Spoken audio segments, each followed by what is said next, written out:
اور اس خلجان میں دنیا سے رخصت ہونے کی کوئی مذہبی، طبی اور سماجی طریقہ تلاش کرتے رہتے ہیں۔ اب سوال پیدا ہوتا ہے کہ ایسا کیوں ہے؟ ہم خودکش کیوں ہیں؟ ہمارے ڈپریشن، ہماری خودکش سوچ کی واحد وجہ خوشی ہے۔ ہم خوش نہیں ہیں، اور خوشی کی کمی انسان کی ہمیشہ موت کی طرف لے جاتی ہے۔ طبی سائنس کہتی ہے دنیا میں خوش رہنے والے مریض انتہائی مہلک امراض میں مبتلا ہونے کے باوجود طویل عرصے تک زندہ رہتے ہیں، جبکہ مایوس اور ناخوش لوگ معمولی نزلے خوشی سے چوٹ اور کھانسی کے ہلکے سے حملے کے بعد فوت ہو جاتے ہیں۔ خوشی دنیا کا سب سے بڑا وٹامن ہوتی ہے۔ اگر ہمارے پاس یہ وٹامن نہیں ہے، پھر دنیا کی کوئی چیز ہمیں آسودہ نہیں رکھ سکتی۔ اور یہ وٹامن خوش رہنے کی عادات سے پیدا ہوتا ہے۔ ہمیں خوش رہنے کی عادات نہیں ہے تو ہم یہ وٹامن پیدا نہیں کر سکتے، اور یوں ہم دنیا کی تمام سہولتیں اور تمام آرام پا کر بھی حاصل نہیں کر سکتے۔ ہمارے 90% لوگ اس کرائسس کا شکار ہیں۔ ان سے بچنے کے لیے خوشی کی ٹریننگ نہیں ملی۔ کسی نے انہیں بتایا ہی نہیں کہ اللہ تعالیٰ نے انہیں دنیا کی انتہائی آئیڈیل وقت میں پیدا کیا تھا۔ انسان آج کے دور میں اپنی 90% خواہشات پوری کر سکتا ہے۔ یہ دنیا کا امیر ترین شخص بن سکتا ہے۔ یہ دل سے لے کر بال تک ٹرانسپلانٹ کر سکتا ہے، چاند تک پہنچ سکتا ہے، سمندر میں 10 کلومیٹر گہرائی تک پکنک منا سکتا ہے۔ آج دنیا میں کینسر کا علاج ممکن نہیں۔ آپ امیر یا کامیاب ہیں تو پوری دنیا آپ کے لیے کھلی ہے، اور آپ آج کے زمانے میں سیاہ فام باشندہ امریکہ کا صدر بن سکتا ہے۔ کسی نے یہ نہیں بتایا کہ ہمیں سب سے پہلے اس چیز کو انجوائے کرنا چاہیے جو ہم حاصل کر چکے ہیں، اور اس کے بعد باقی حسرتوں اور خواہشوں کی طرف بڑھنا چاہیے۔ کسی نے ہمیں نہیں بتایا انسان اللہ تعالیٰ کی واحد مخلوق ہے جو جسم، دماغ اور روح کا مجموعہ ہے۔ پودوں اور جانوروں میں جسم اور روح ہوتی ہے، دماغ نہیں ہوتا، جبکہ فرشتوں اور جنوں کے پاس دماغ اور روح ہے لیکن جسم نہیں ہے۔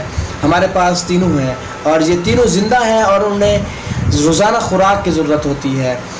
ہم جس طرح جسم کو کاربوہائیڈریٹ، پروٹین، فیٹس، وٹامنز اور پانی دیتے ہیں، ہم جس طرح جسم کی صفائی ستھرائی، خوبصورتی کا خیال رکھتے ہیں، ہم اسے گرمی، سردی، بارش، چوٹ اور حادثے سے بچاتے ہیں، اور جس طرح اس کا علاج معالجہ کرتے ہیں، بالکل اسی طرح ہمارے دماغ، ہماری روح کو بھی علاج معالجے کی نگہداشت اور خوراک کی ضرورت ہوتی ہے۔ ہم جس طرح جسم کی خوراک نہیں دیتے تو اس سے زیادہ ہمارا جسم مرجھاتا ہے، ہم کمزوری، سستی اور بیماری کا شکار ہوتے ہیں۔ بالکل اسی طرح جب ہماری روح اور دماغ کو بھی مناسب وقت خوراک نہیں ملتی تو بھی جسم کی طرح بیمار، کمزور اور سست ہو جاتے ہیں، اور یوں ہماری زندگی سے خوشی اور سکون کم ہو جاتا ہے۔ اب سوال یہ ہوتا ہے کہ دماغ اور روح کی غذا کیا ہے؟ ہمارے دماغ کو نئے آئیڈیاز، نئی معلومات، انفارمیشنز، نیا علم، نئی فکر، نئی رائے چاہیے ہوتی ہے۔ ہمارے ذہن میں روزانہ 4000 سوال پیدا ہوتے ہیں۔ ہمارا ذہن ہم سے کیا جواب مانگتا ہے، لیکن ہم دماغ کے یہ سوال مسترد کر دیتے ہیں۔ ہمارا دماغ سوالوں کا قبرستان بن جاتا ہے، اور قبرستانوں میں کبھی خوشی کے گھاس نہیں اگتی۔ ہمارے دماغ کی خوراک کتابیں اور گفتگو کے فارمز ہیں، دانشوروں کی بیٹھک، televisions, theatres, films, art, research, آثار قدیمہ کی سیر، تفکر ہوتی ہے۔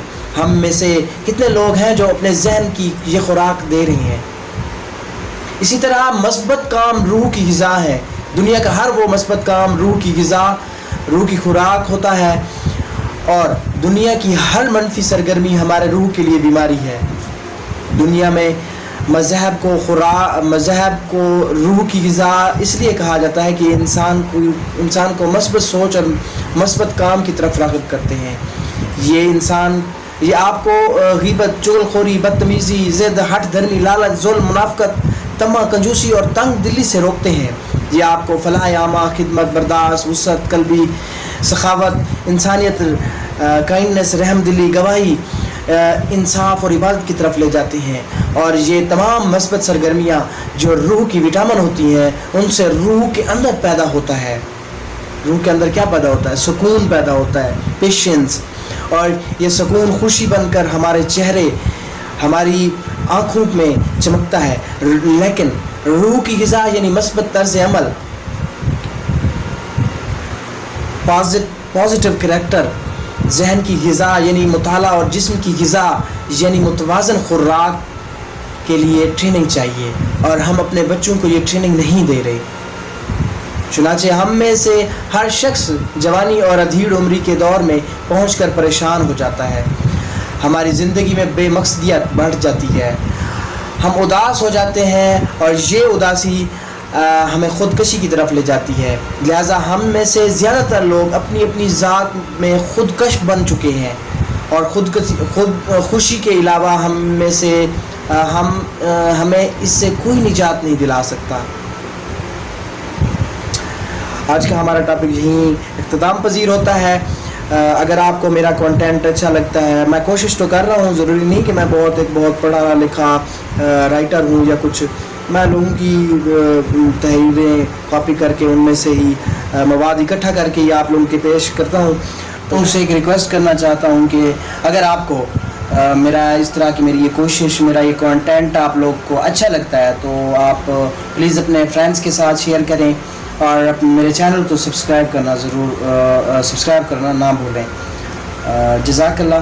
اگر آپ لوگوں کے کوئی کمنٹس ہیں، آپ لوگوں کی فرمائش پہ کوئی کنٹینٹ آپ چاہتے ہیں کہ اس ٹاپک میں آپ ویڈیو بناؤں، کوئی آپ کی ڈیمانڈ ہے تو آپ کمنٹ میں لکھ سکتے ہیں. اور اس کے علاوہ ڈسکرپشن میں میرا واٹس ایپ کانٹیکٹ اور ای میل بھی دیا گیا ہے، اس پہ بھی آپ اپنا کوئی بھی آپ کی کوئری ہے تو آپ اس پہ بھیج سکتے ہیں. انشاءاللہ ضرور آپ کی فیڈ بیک آپ کو ملے گا. انشاءاللہ آپ کے پہلی ہی بات پہ، پہلی ہی آپ کے میسج پہ یا ای میل پہ آپ کو رسپانس ملے گا انشاءاللہ تعالی. دعاؤں میں یاد رکھیے گا. انشاءاللہ ملتے ہیں اگلی ویڈیو.